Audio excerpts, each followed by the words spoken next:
near future. So, sir, my question is that would you please elaborate a little about the investments which Pakistan is hoping to receive, and secondly, from which countries dignitaries are coming and which sectors, if you can elaborate a little. Thank you so very much. So much. As you are aware that we have initiated something which is has become extremely popular with the international investors, and that is Special Investment Facilitation Council. And it has attracted a lot of investments from the Middle Eastern countries. It has attracted a lot of many other countries are also looking at it very, very carefully.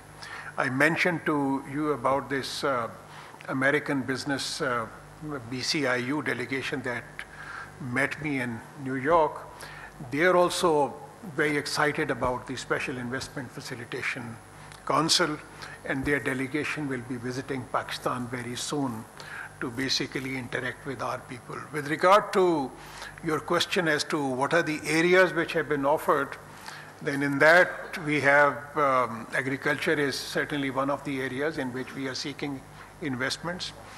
IT is another area which is we are seeking investments. As a matter of fact, you will hear very good news because we are training a lot of IT experts in the country.